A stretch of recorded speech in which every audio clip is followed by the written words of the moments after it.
Good morning friends, PCM data classes में आपका फिर से स्वागत है। हम पढ़ रहे हैं 12th क्लास मैथमेटिक्स में चैप्टर नंबर 8 और 8.1 को हम कंप्लीट कर चुके हैं। आज हम पढ़ेंगे वर्धमान एवं हास्यमान फलन। ठीक है, तो सबसे पहले हम बात करते हैं वर्धमान फलन और हास्यमान फलन की। तो वर्धमान फलन क्या होता है? वर्धमान फलन एवं हास्यमान फलन। देखो, वर्धमान फलन क्या होता है कि ऐसा फलन, जैसे अपने पास कोई फलन है y बराबर एफ एक्स। ठीक है, ये अपने पास कोई फलन है। ठीक है, यह फलन अपने पास है कि जिसका मान अगर आप ज्ञात करते हो, यानी इस फलन में आप x की वैल्यू कुछ भी रखो और y की वैल्यू आपको कोई प्राप्त होगी। ठीक है, इसमें x की वैल्यू कुछ रखते और y की वैल्यू प्राप्त होती है, तो हम इसमें यह देखते हैं कि आपके पास इस प्रकार का माना कि ग्राफ बनता है। यानी आपने फलन में ये कोई बिंदु था x1 और x1 पे आपको इसकी वैल्यू प्राप्त क्या हुई? f(x1) प्राप्त हुई। इसी प्रकार आपके पास इससे बड़ी वैल्यू आप रखते हो, यानी इसके आगे की वैल्यू रखते हो, x2 रखते हो, तो आपको क्या प्राप्त होता है? fx2 प्राप्त होता है।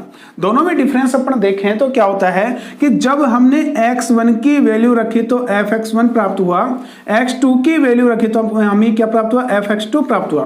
तो दोनों में डिफरेंस क्या हुआ कि जब हम x की वैल्यू को बढ़ाते जाते हैं, x की वैल्यू क्या करते हैं? बढ़ाते जाते हैं, तो फलन का मान भी क्या होता है? बढ़ता जाता है।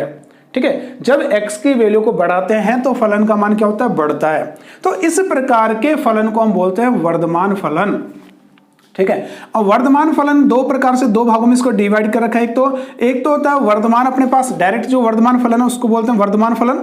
एक तो होता है अपने पास वर्धमान फलन और दूसरा अपने पास है निरंतर वर्धमान फलन। निरंतर वर्धमान फलन।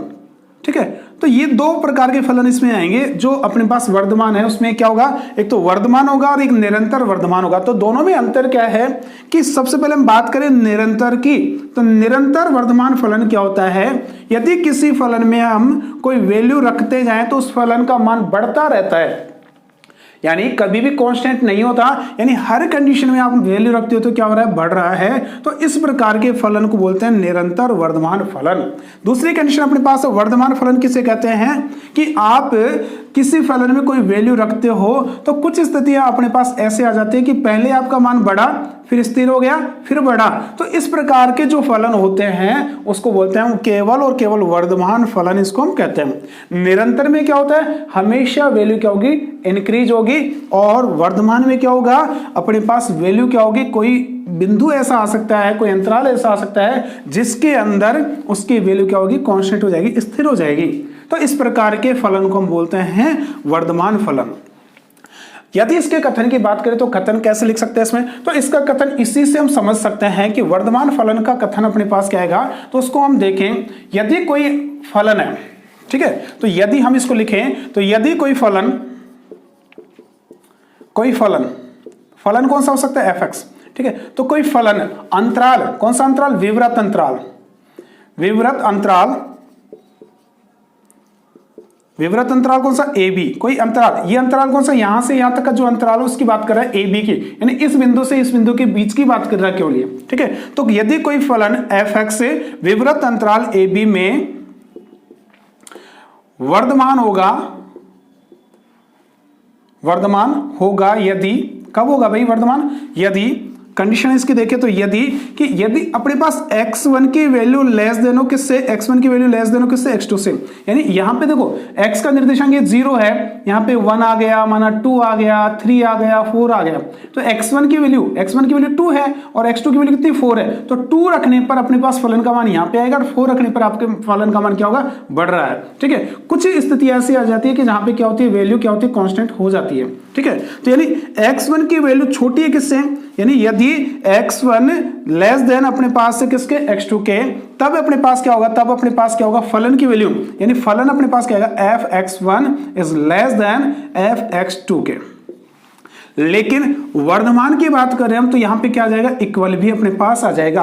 और क्या है यहाँ पे हम लिख सकते हैं कि फॉर ऑल x1 और x2 बिलोंग्स टू किस में करेंगे, ए बी के अंदर बिलोंग करेंगे। किस में बिलोंग करेंगे, ए बी के अंदर बिलोंग करेंगे। तो इस प्रकार के फलन को हम बोलते हैं वर्धमान फलन। और इसका क्या होगा, एक ग्राफ अगर हम देखें तो इसका ग्राफ किस प्रकार से प्राप्त होगा हमें, इसका ग्राफ पहले इंक्रीज होगा, फिर कांस्टेंट हो जाएगा, फिर इंक्रीज होगा। इस प्रकार का ग्राफ हमें इसमें प्राप्त हो सकता है। तो इस प्रकार के फलन को हम बोलते हैं वर्धमान फलन। बात करते हैं हम दूसरा फलन अपने पास है, कौन सा, निरंतर वर्धमान फलन। कौन सा, निरंतर वर्धमान फलन। अब निरंतर वर्धमान फलन क्या होता है कि ऐसा फलन हमने देख लिया कि भाई हमेशा क्या हो, इंक्रीज हो। यानी वर्धमान फलन क्या होगा कि यदि आप x की वैल्यू रखते हो तो अगर x की वैल्यू जैसे जैसे बढ़ाते जाओगे तो फलन की वैल्यू भी बढ़नी चाहिए, और x की वैल्यू घटाते जाओगे तो फलन की वैल्यू भी क्या होनी चाहिए, घटनी चाहिए। ठीक है, तो इस प्रकार के फलन को बोलते हैं वर्धमान फलन। यानी बढ़नी भी चाहिए, अगर x की वैल्यू बढ़ा रहे हो तो जो अपने पास फलन है उसका मान बढ़ना चाहिए, और x की वैल्यू घटा रहे हो तो फलन का मान क्या होना चाहिए, उसके साथ के साथ क्या होना चाहिए, घटना चाहिए। ठीक है, तो इस प्रकार के फलन को हम बोलते हैं वर्धमान। अपने पास आता है निरंतर वर्धमान फलन।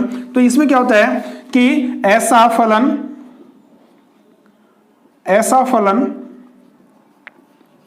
कौन सा फलन है, f(x) जो क्या हो, विवृत अंतराल में, जो विवृत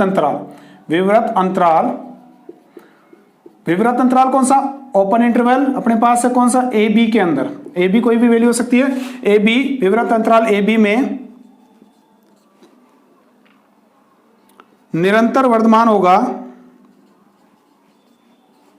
निरंतर वर्धमान होगा। कौन सा फलन होगा भाई, जिसमें क्या हो कि x1 लेस देन x2 तो होगा। ठीक है, यानी x1 की वैल्यू लेस देन होगी x2 से, छोटी होगी, यानी x2 की वैल्यू क्या हो रही है, बढ़ रही है। तब अपने पास क्या होगा, कोई फलन अपने पास आएगा fx1। ठीक है, और ये fx1 फलन हमेशा छोटा होगा किससे, fx2 से। ठीक है, और यहां पे अपने पास है फॉर ऑल x1 और x2 बिलोंग्स टू किस में करेंगे, ए बी के अंदर। देखो यहां पे इक्वल का साइन नहीं है, जैसे ही इक्वल आता है तो क्या होगा, कोई फलन कांस्टेंट भी हो सकता है। तो इस प्रकार का जो फलन होगा वो हमेशा क्या होगा, निरंतर वर्धमान फलन कहलाता है। यानी ऐसा फलन f(x) जो विवृत अंतराल ए बी में निरंतर वर्धमान होगा, जो क्या हो कि x1 लेस देन x2। ठीक है, और अपने पास क्या है, x1 का मान रखने पर अपने को फलन f(x) प्राप्त होगा, x2 का मान रखने पर अपने को फलन क्या होगा, f(x2) प्राप्त होगा। तो f(x1) छोटा होगा हमेशा किससे, f(x2) से, और x1 और x2 किस में बिलोंग कर रहे हैं, ए बी के अंदर। तो इस प्रकार के फलन को बोलते हैं निरंतर वर्धमान फलन। इसके बाद में अपने पास दूसरे नंबर पे आता है हास्यमान फलन। तो हास्यमान फलन अपने पास क्या होगा कि ऐसा फलन, देखो अपने पास कोई ग्राफ है, जैसे इस प्रकार से हमने कोई ग्राफ बनाया, ठीक है, और इसमें फलन आपने देखा, कोई फलन की वैल्यू इस प्रकार से कोई फलन क्या हो रहा, आ रहा है।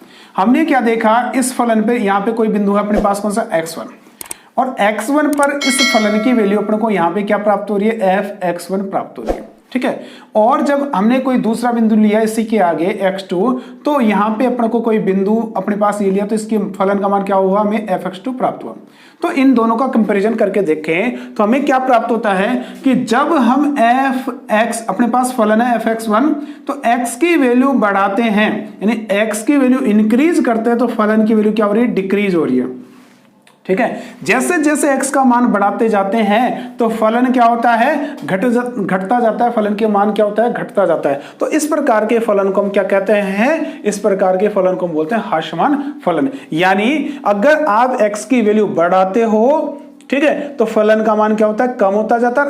x की वैल्यू घटाते हो तो फलन का मान क्या होता है, बढ़ता है। तो इस प्रकार के फलन को हम बोलते हैं कौन सा, हास्यमान फलन। यानी इसमें आप x की वैल्यू जैसे जैसे बढ़ाते जाओगे तो फलन का मान क्या होता जाएगा, कम होता जाएगा। तो इस प्रकार के फलन को बोलते हैं हास्यमान फलन। अब इसमें भी दो प्रकार के हैं, एक तो हास्यमान फलन अपने पास है, और एक कौन सा होता है, निरंतर हास्यमान।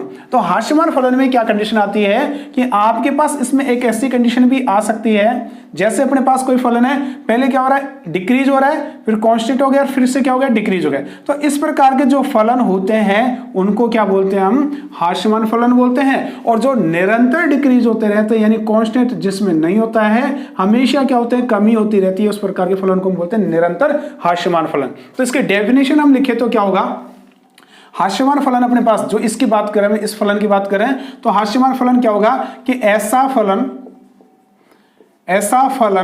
फलन कौन सा, fx, ऐसा फलन fx जो अंतराल, जो कौन सा अंतराल, विवृत अंतराल, कौन सा अंतराल, विवृत अंतराल, अंतराल कौन सा है, विवृत अंतराल ab में ऐसा फलन जो fx अंतराल, ऐसा फलन fx जो विवृत अंतराल ab में हास्यमान होगा,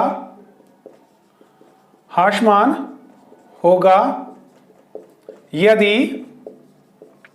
यदि क्या कंडीशन हो कि यदि आप x1 की वैल्यू बढ़ाते हो, यानी x1 की वैल्यू छोटी है x2 से, यानी x1 की वैल्यू, यानी आप फलन में जो आपके पास है x है उसकी वैल्यू बढ़ाते हो, तो उसमें क्या परिवर्तन आता है, फलन क्या होता है कि x की जैसे जैसे वैल्यू बढ़ाते हैं तो फलन की वैल्यू क्या होती है, डिक्रीज हो जाती है, क्या हो जाती है, डिक्रीज, यानी फलन का मान क्या आ रहा है, कम होता जा रहा है। तो इस प्रकार के फलन को हम क्या बोलते हैं, इस प्रकार के फलन को हम बोलते हैं फॉर ऑल, अपने पास है x1 और x2 किस में बिलोंग कर रहे हैं, बिलोंग कर रहे हैं किसमें, ab के, अपने पास ab के अंदर।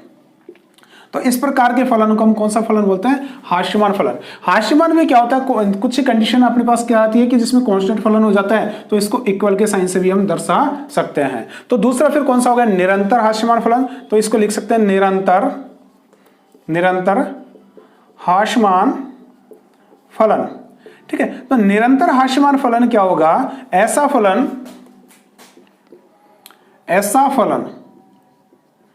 अब देखो इस लाइन को तो एज इट इज लिखने वाले हो आप, इस लाइन को आप क्या करोगे, एज इट इज यहां पे लिख दोगे। ठीक है, इसके बाद चेंजेस क्या होगा, इसमें थोड़ा सा चेंजेस होगा कि भाई x1 लेस देन है x2 से, यानी आप x की वैल्यू बढ़ा रहे हो, तब अपने पास क्या हो रहा है, कोई फलन है उसका मान क्या हो रहा है, कम हो रहा है, लेकिन यहाँ पे इक्वल का साइन नहीं आता, यहाँ पे क्या होता है, कांस्टेंट, ये जो ग्राफ है ये क्या होता है, कांस्टेंट नहीं होता है। तो इस प्रकार के फलन को हम क्या बोलते हैं, चाहे तो आप इसको थोड़ा सा चेंज करके यहाँ पे बना लो, इस ग्राफ को हम यहां बना दें, देखो ये तो इसके लिए ग्राफ हो गया, ठीक है, और इसका ग्राफ क्या हो गया, इस प्रकार से प्राप्त हो गया, यानी अपने पास ये x1 की वैल्यू, यहाँ पे क्या हो गया, fx1 प्राप्त हुआ, और यहाँ पे क्या है x2 की वैल्यू, और तो यहाँ पे क्या हुआ, fx2 प्राप्त हुआ, यानी फलन क्या हो रहा है, डिक्रीज हो रहा है। ठीक है, तो यहाँ पे क्या होता है, fx1 ग्रेटर देन fx2 से है, और क्या है, x1 अपने पास for all x1 x2 belongs to किसमें है, ab के अंदर होगा।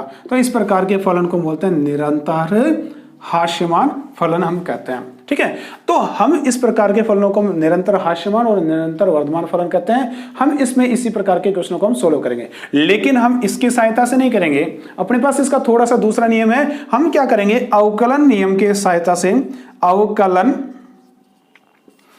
के प्रयोग से, अवकलन के प्रयोग की सहायता से हम क्या करेंगे, इसको निरंतर वर्धमान और निरंतर हास्यमान या हास्यमान और वर्धमान की कंडीशन को चेक करेंगे। तो वर्धमान कौन सा फलन होता है, तो हम इसमें कहते हैं जब अवकलन की कंडीशन देखते हैं, तो अपने पास जब किसी फलन अपने पास कोई x है, fx अपने पास कोई फलन है, तो फलन का यदि हम क्या कर दें, अवकलन कर दें, ठीक है, और किसी फलन का अवकलन करने के बाद उसको चेक करें तो उसकी वैल्यू अगर 0 से बड़ी आती है, उसकी वैल्यू क्या होती है, 0 से बड़ी आती है, तो फलन कैसा होगा, फलन होगा वर्धमान फलन। कौन सा फलन होगा, वर्धमान, यानी कोई फलन दिया जाएगा, उसका अवकलन करते हैं, f' निकालते हैं, यदि उसकी वैल्यू 0 से बड़ी आती है तो फलन कैसा होगा, वर्धमान होगा। और दूसरी कंडीशन अपने पास क्या आती है, यदि फलन का अवकलन करते हैं और क्या आता है, 0 से छोटा आता है तो फलन कैसा होगा, हास्यमान होगा। ठीक है, और इसके लिए हमें क्या जरूरत पड़ती है, हमें 2 बिंदुओं की जरूरत पड़ती है, हमें कुछ बिंदुओं की जरूरत पड़ती है, और उन बिंदुओं को हम बोलते हैं क्रांतिक बिंदु। कौन से बिंदु बोलते हैं उसको, क्रांतिक बिंदु हम कहते हैं। तो क्रांतिक बिंदु क्या है, सबसे पहले उसकी बात कर लेते हैं, क्रांतिक बिंदु। ठीक है, तो क्रांतिक बिंदु यानी क्रिटिकल पॉइंट अपने पास क्या आएंगे कि आपके पास कौन से बिंदु पर, यानी कौन सी कंडीशन पर आपके पास जो फलन है उसकी वैल्यू में चेंजेस आ रहे हैं, कौन से फलन तक ये जो आपके पास कौन सा फलन, कौन से वैल्यू तक ये इंक्रीज हो रहा है और कौन सी वैल्यू के बाद में ये क्या हो रहा है, डिक्रीज हो रहा है। यानी आपके पास फलन की ऐसी कंडीशन हमें प्राप्त होनी चाहिए जहां पे फलन क्या हो, बढ़े और घटे, यानी उस बिंदु को दर्शाए जहां पे फलन वर्धमान हो, उसके बाद में फलन हास्यमान या वर्धमान हो। दोनों कंडीशन हो सकती है, या तो पहले क्या हो, वर्धमान हो, या पहले हास्यमान हो, फिर उस बिंदु के बाद में फलन क्या हो, उसमें परिवर्तन आ जाए कि वर्धमान था तो हास्यमान हो जाए और हास्यमान था तो क्या हो जाए, वर्धमान। तो उस बिंदु को हम बोलते हैं क्रिटिकल पॉइंट यानी क्रांतिक बिंदु। तो उसको हम कैसे निकालते हैं, तो कोई भी फलन हम निकालते हैं तो उसका क्या करेंगे, सबसे पहले अवकलन करेंगे।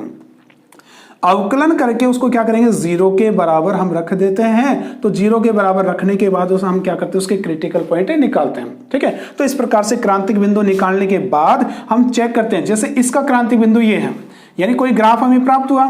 ठीक है, इस प्रकार से कोई बिंदु हमें प्राप्त हुआ, तो इसका क्रिटिकल पॉइंट हमें ये प्राप्त हुआ क्या, कि इस अंतराल के लिए, इससे यहां से यहां तक इस अंतराल के लिए फलन क्या हो रहा है, इस अंतराल के लिए फलन क्या हो रहा है, इंक्रीज हो रहा है, यानी बढ़ रहा है। तो बढ़ रहा है तो इस प्रकार का फलन कैसा हो गया कि यहां तक आते आते फलन क्या हो गया, वर्धमान है। लेकिन इस बिंदु के बाद में एक बिंदु ऐसा आएगा कि इस बिंदु के बाद में फलन क्या हो रहा है, घट रहा है। तो इस अंतराल के लिए फलन कैसा हो गया, हास्यमान हो गया। ठीक है, तो ये जो बिंदु आया इसी को बोलते हैं क्रांतिक बिंदु, जहां पर फलन की वैल्यू क्या हो जाए, चेंज हो जाए, यानी वर्धमान से हास्यमान में आ जाए और हास्यमान से क्या आ जाए, वर्धमान में आ जाए। तो इस प्रकार के बिंदु को हम बोलते हैं क्रांतिक बिंदु। तो इसकी सहायता से हम क्या करेंगे, इसके क्वेश्चनों को हम सॉल्व करेंगे।